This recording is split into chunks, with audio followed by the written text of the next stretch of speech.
Hello, Stronger Over 40. Welcome back. It is day 28. It is Sunday, November 9th. And today we are talking about do your part with all your heart. Should that sound familiar to you? It may be because you caught a talk given by Elder Dieter F. Uchtdorf in the recent General Conference of the Church of Jesus Christ of Latter-day Saints. Now, when he was giving that talk, he was speaking specifically to spiritual gifts and other spiritual aspects of how we can do our part with all our heart. Today, I want to take a small part of his talk from the beginning and apply it to us on the physical, mental plane. Of course, it applies spiritual. So here's what I want to share with you. He goes through and he talks about, he starts off with a flight simulator story. He used to be the chief pilot for Lufthansa for Germany. And as he went back just recently to do a little tour, he noticed a flight simulator for 747s that he used to be familiar with. Every 6 months, they'd have to do this training. And one of the individuals on the tour asked him if he'd like to do it again. And all of a sudden he hears himself saying, well, yes, I would like to do that. But then he's like, oh my gosh, what did I get myself into? Because I haven't flown in so long, right? And so the thing that used to be second nature and natural to him, he had to put all of his attention and energy into to be able to have a successful flight. It was successful, but it was much more difficult for him because he had fallen out of practice. It's the practice of things. Doing your part with all your heart. I want you to think about that when it comes to your health and wellness. Are you owning it? Here's what he said right after that.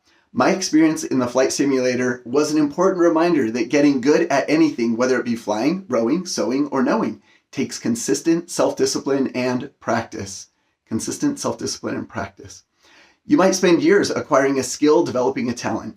You might work so hard that it becomes second nature to you. But if you think that means you can stop practicing and studying, you'll gradually lose the knowledge and abilities you once acquired at great cost. This applies to skills like learning a language, playing a musical instrument, and flying an airliner. It also applies to becoming a disciple of Jesus Christ. Simply put, discipleship takes self-discipline. It's not a casual endeavor, and it doesn't happen by accident. Now, I want to replace that discipleship with your health and wellness. Let's look at the same principle. It applies, so where he says, simply put, health and wellness takes self-discipline. It is not a casual endeavor, and it doesn't happen by accident. So, if we want things to change, we have to figure out that moment of, well, we have to figure out what is that discipline. What's that discipline? Now, we're disciplined at the things that we love, right? We can go only so long, but the things that we love, that's what we become disciplined to. So what I want you to invite you to think about here when it comes to this is, what are some of the things with your health and your wellness that you have just fallen out of practice with? Maybe you were really good at it. Maybe it was by accident that it happened. Maybe you were just part of a team. Maybe it was part of your natural environment. You didn't have to think about it, but now you do, because the status quo just gives you more of the same, and more of the same is going to get you 1 foot further into the grave, right? And so to help with whatever is paining you, ailing you, getting you down when it comes to your health and your wellness, let's figure this out, because simply put, your health and wellness takes self-discipline. It's not a casual endeavor, and it doesn't happen by accident. So I want you to think about this. When it comes to your health and wellness, what do you already love? If we become natural disciples of the things that we already love, let's figure out what that is. What can I bring into my life that I actually naturally already love that could replace and substitute something else? I love what Christ taught as well, you know, when he talks about the devils who were cast out, and when something good wasn't there to replace it, that devil comes back with 7 other of its devil friends to fill the space. Well, in our lives, what we can do is we can take those devilish type things out and we can bring in the good, but we've got to replace it, right? We want to bring those things in, but you'll only stay disciplined to the things that you love. So I want you to think about that. What makes the rest, getting the rest at night, getting your recovery, what makes that the best experience? What do you love that you'll stay dedicated to? When it comes to your hydration, what can we do to make that the best experience and not just integrate it, but make it sustainable? When it comes to your, hydration movement, what are you willing to do? What are you already doing? How can we just add to that with what you're doing?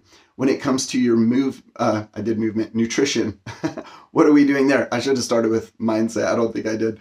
Anyway, if I didn't hit all 5, right, we're going to say mindset, recovery, hydration, movement, and nutrition. Again, we're not looking to make those big changes with something that you don't want in your life. We want you to be disciplined, so it's got to be the things that you love. That's why I'm here to help. So as a coach, this is where I come in. This is my skill set. This is my gift, is meeting people where they're at in their journey of physical and mental, even spiritual well-being, meeting them there and not saying, now I got the Rust program and you got to do this. These are just 5 core habits that we can incorporate with different practices. These habits can look different ways for different people, and whatever works for you, that's what's going to work. But here's what you got to do. You got to do your part with all your heart. So as you think about this, I want you to think about those 5 and think for the next day or even today. Whenever you're watching this, I want you to think, what is something I already love that comes to one of those 5 habits that I can start integrating more and just get something else right out of there, but bring this other one in. Now, when you do your part with all your heart, that's where you're going to start seeing the benefits. That's where it will stop being a casual endeavor and something that happens by accident, and it will be something that's intentional and repeatable so that we know the results that we're going to get. All right, my friends, thank you for joining me today. If you haven't already joined, remember until December 1st, you can join for free on Skool, Skool.com. Look up Stronger Over 40. I'm Russ Simon. Come join us for free until December 1st. And remember, school is always more fun with friends. So do your friend a favor, help them get in for free right now. Come join us, join a brotherhood that's working together to improve our strength, our stamina, our energy, our clarity, and our confidence. And I'll catch you next time.